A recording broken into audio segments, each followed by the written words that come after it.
Euh, Ben voilà, moi je vais commencer mon intervention peut-être en posant un regard propre à la philosophie des sciences, qui est ma discipline, donc sur cette question de nos conceptions de la science. Alors ça fait évidemment longtemps que la philosophie est confrontée à cette question. Qu'est-ce que la science? Comment la définir? Comment la distinguer d'autres activités? Et on pourrait d'ailleurs remonter très loin à la philosophie grecque. Je vais ici me contenter de parler assez rapidement des époques modernes et contemporaines, avant bien sûr de revenir à la situation actuelle. Alors disons que quand on pose la question qu'est-ce que la science, on tente de concilier nos conceptions, nos idées de ce qu'est la science avec la réalité telle qu'on l'observe. Il y a une science qui se fait, il y a une science qui avance avec ses méthodes, ses acteurs, ses institutions. Il y a ses succès, ses échecs, ses héros et ses anonymes, il y a des expériences célèbres, des équations, des théories, et on s'interroge donc sur le fondement de tout ça. On se demande qu'est-ce qui est véritablement le moteur ou le noyau de la science. Et donc les propositions qui émergent doivent rendre compte de tout ça, de ce qu'on connaît de la science, donc aussi bien des succès que des échecs et des problèmes, tout ce qu'on observe de la science. Ces propositions, elles doivent aussi, dans une certaine mesure, pouvoir expliquer tout ce qu'on connaît sur la science. Alors avant d'aller plus loin, il me semble intéressant de souligner qu'historiquement, euh, cette question-là, qu'est-ce que la science? Eh bien, elle n'apparaît qu'en pointillé dans la réflexion sur la science.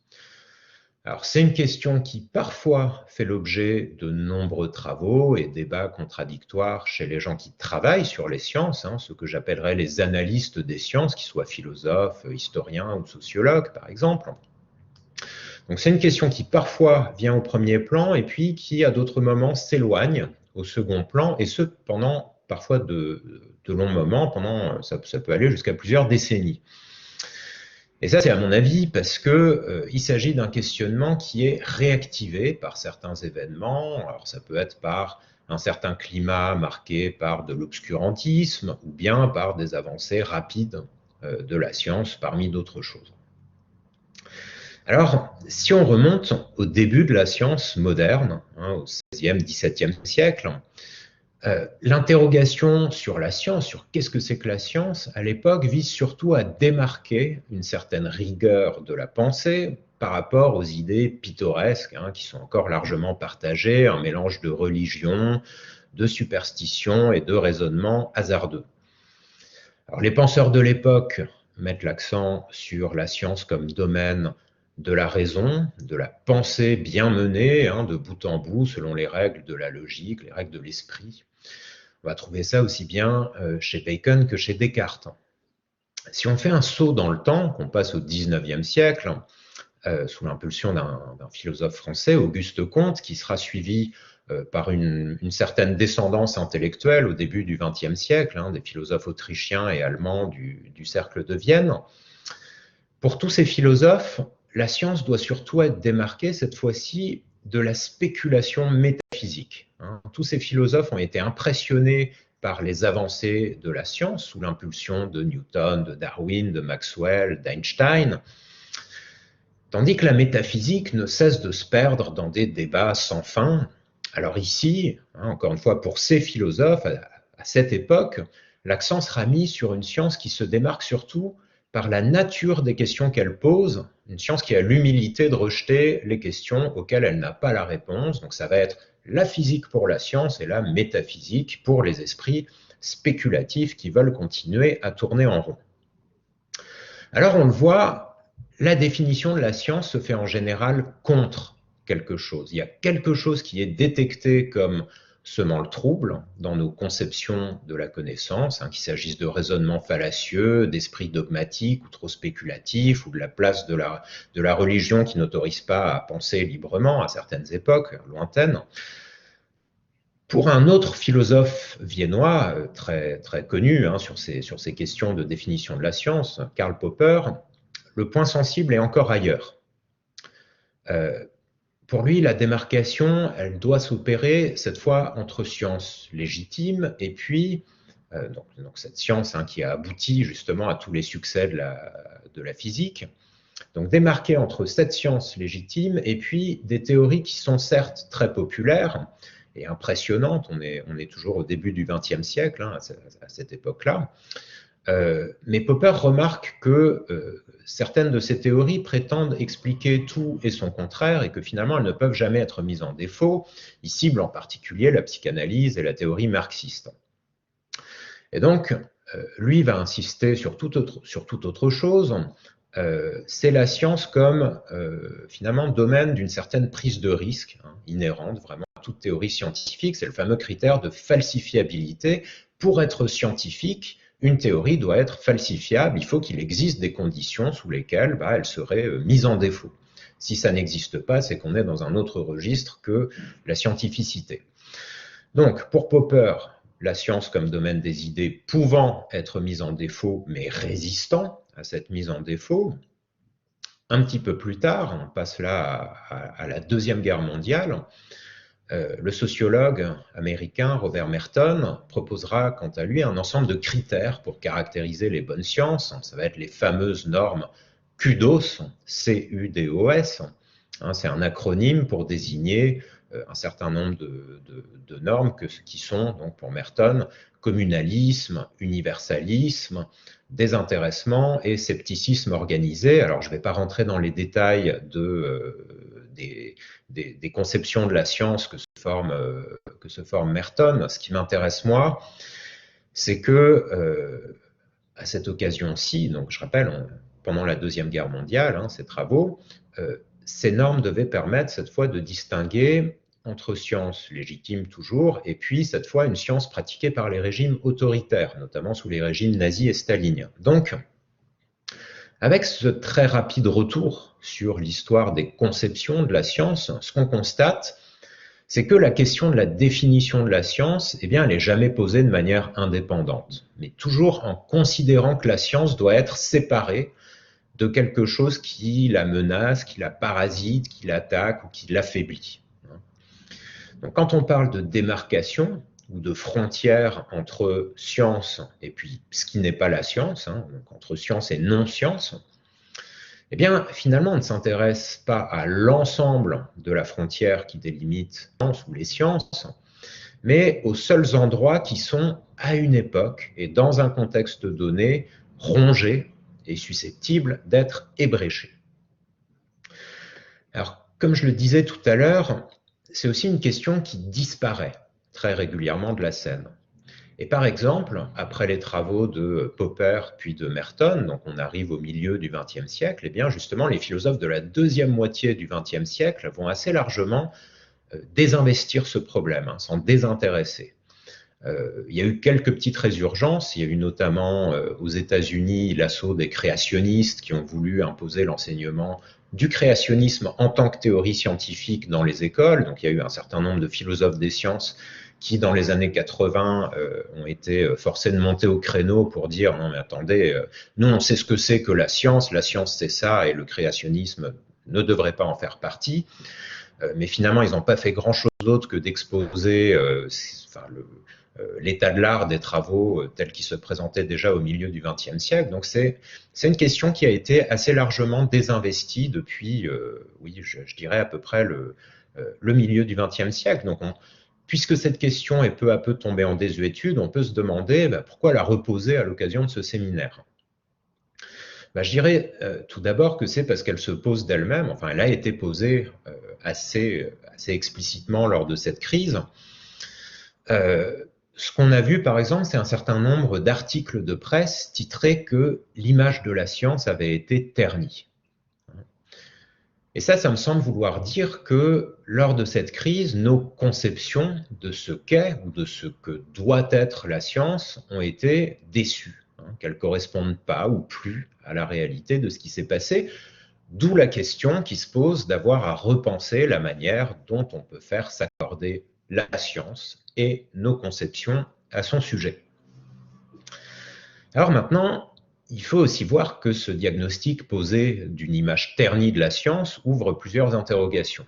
Il ne s'agit pas tellement de se précipiter pour chercher une conception de la science qui corresponde mieux à ce qui est devenu la science dans cette crise, mais plutôt de s'interroger alors sur quel point l'image de la science aurait-elle été ternie, hein. Comme on l'a vu, la question de la définition de la science n'est jamais posée de manière indépendante, mais toujours en considérant que la science doit être séparée de quelque chose qui la parasite. Donc il y a cette question déjà de chercher les endroits où la coque pourrait être ébréchée, les endroits de fragilité au cours de cette crise. Alors en première analyse, on pourrait dire que si la science a déçu, eh ben, on voit assez bien pourquoi. On dirait par son incapacité à parler d'une seule voix, peut-être, parce qu'il y a eu beaucoup de discordes, des controverses, une impossibilité ou une très grande difficulté à hiérarchiser les informations scientifiques. Mais d'un certain côté, cette science, elle n'a pu décevoir que ceux qui pensaient que la science devait avancer sans heurts, sans discorde, et c'est évidemment pas ce que nous connaissons de la science. Si ce sont là les raisons qui ont conduit à diagnostiquer une image écornée, ce sont peut-être de mauvaises raisons, car elles correspondent à des conceptions de la science assez naïves et qui ont toujours été démenties dans les faits. La science s'est toujours construite sur la confrontation d'hypothèses, de théories, d'approches contradictoires, et puis la science n'a jamais empêché les inimitiés ni les luttes de pouvoir et d'influence. Donc cette crise pourrait ne rien révéler de nouveau. Elle ne ferait qu'apprendre aux profanes ce que les analystes des sciences décrivent depuis longtemps, à savoir que les récits achevés, bien lisses et univoques qu'on trouve dans les manuels scientifiques sont dépouillés des éléments de discorde et de chaos qui pourtant accompagnent quasi nécessairement les recherches scientifiques.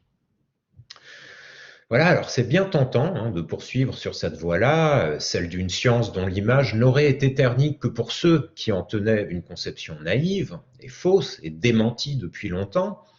Il suffirait par exemple de constater qu'après des débuts effectivement un peu houleux, la science a répondu en nous gratifiant à la fois de vaccins efficaces en un temps record, de médicaments antiviraux qui commencent eux aussi à être disponibles, et puis les controverses semblent avoir été dissoutes par l'accumulation graduelle de preuves. Quant aux scandales de publications frauduleuses, n'ont-ils pas été détectés en quelques jours par la communauté scientifique et les articles incriminés rétractés? Je pense en particulier, bien sûr, au Lancet Gate du mois de juin 2020, me semble-t-il. Alors tout ça est vrai, mais ce n'est pas très satisfaisant parce que ça aboutit alors à la conclusion que tout irait pour le mieux dans le meilleur des mondes et que la science n'aurait absolument aucune leçon à tirer et aucun examen de conscience à faire lors de cette crise. Et donc il me semble qu'il faudrait quand même chercher ces brèches de manière un peu plus fine. Alors certes, beaucoup d'entre nous pouvaient entretenir probablement une conception inadéquate de la science. On l'a dit, on en attendait trop, on confondait la science des manuels scolaires reconstruite, réécrite, sans accroc, et puis la recherche en train de se faire. Mais ça ne veut pas dire non plus que la science n'ait rien à revoir dans son fonctionnement actuel. Donc, si en première analyse, on a eu l'impression que la science avait dysfonctionné par trop de discorde, de controverses, de chaos, mais que nous nous sommes rappelés que ces éléments de discorde faisaient partie intégrante de la science, dans un deuxième temps, il me semble qu'on peut s'autoriser à poser la question suivante. Alors, si la controverse fait effectivement partie intégrante de la recherche en sciences et de la constitution du savoir, doit-on forcément accepter tout élément de controverse, toute forme de controverse, de chaos ou de communication agressive comme faisant partie du fonctionnement normal et sain de la science? Les titres des articles que j'évoquais, donc sur les ratés de la science, sur cette image écornée de la science, me semblent relever quand même d'une réaction assez justifiée devant certains épisodes qui ont été véritablement contre-productifs et particulièrement nocifs pour la compréhension publique.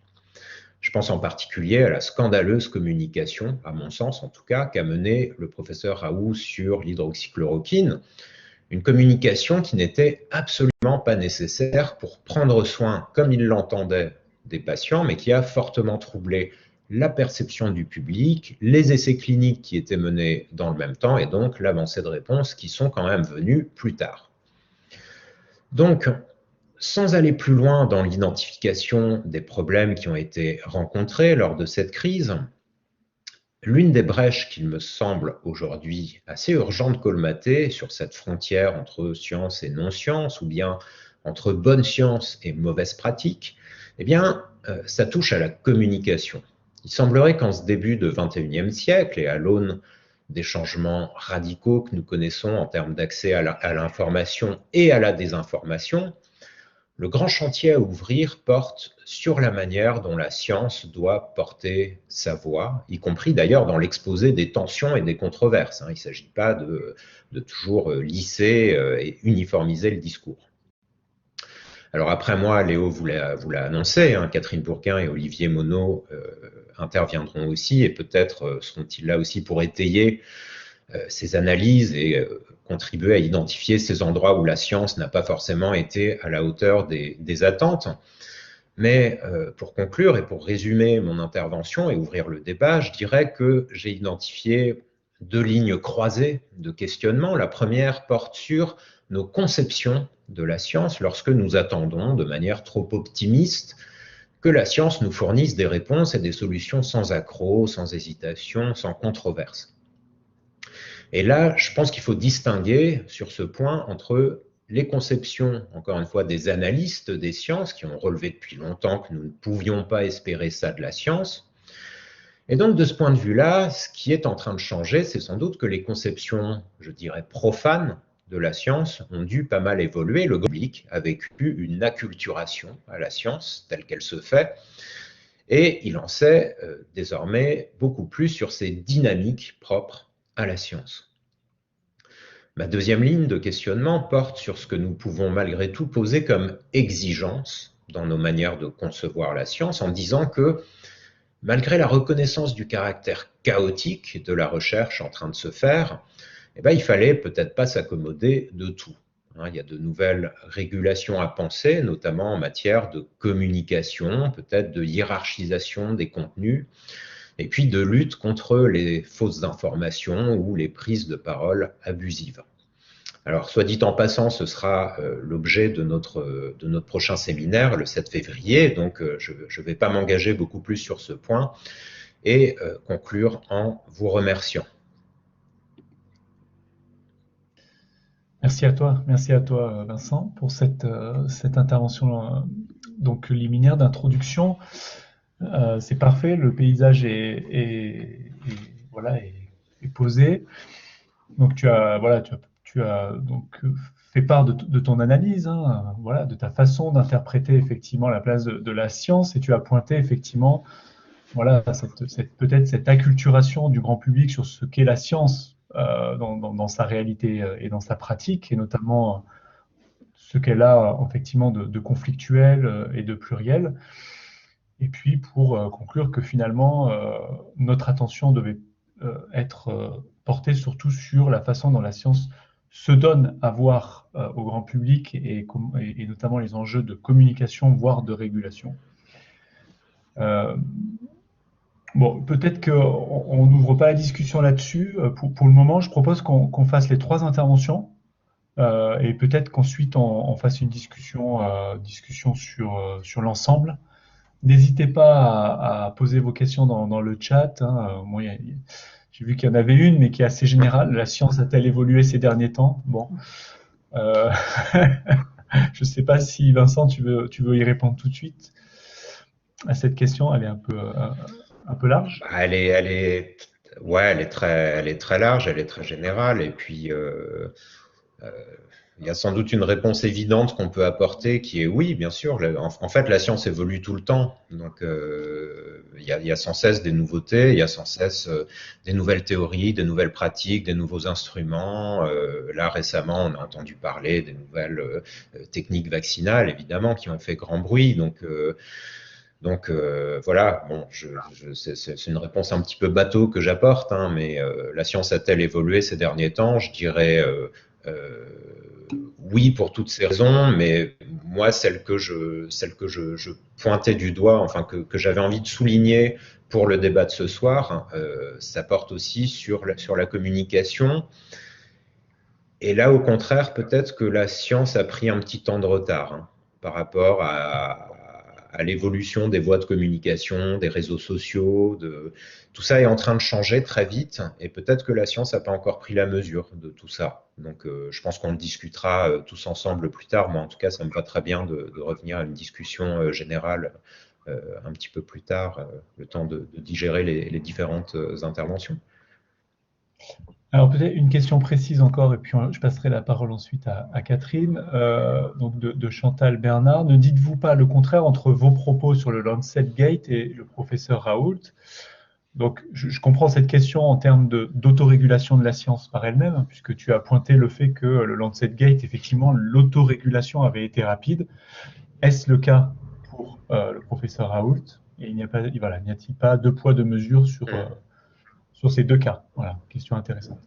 Oui, bon, il y a une rhétorique de mon intervention où je disais, bon, peut-être que c'est comme si, oui, mais si c'est comme si, alors peut-être que c'est pas tout à fait, peut-être que ça nous convient pas tout à fait non plus. Enfin, et donc il faudrait peut-être voir de l'autre côté comment ça se passe. Donc, voilà, j'ai un peu serpenté dans mon intervention, je vous l'accorde. Ce qui est tout à fait sûr, c'est que effectivement, ça s'est pas passé de la même manière sur le Lancet Gate et sur le professeur Raoult, et que d'un côté, on a eu un problème qui a pris une ampleur mondiale, mais qui s'est dégonflé en quelques jours. Hein, le Lancet Gate, voilà, c'était vraiment ça. Et puis d'un autre côté, le professeur Raoult, il est controversé depuis le début, mais on continue à l'entendre et il continue à porter sa parole, soit par sa chaîne YouTube soit par les grands médias, BFM, CNews, etc. Et donc, à dire des choses qui parfois sont exactes, hein, d'ailleurs. Hein. Je ne suis pas en train de dire que tout ce que dit le professeur Raoult est sans queue ni tête.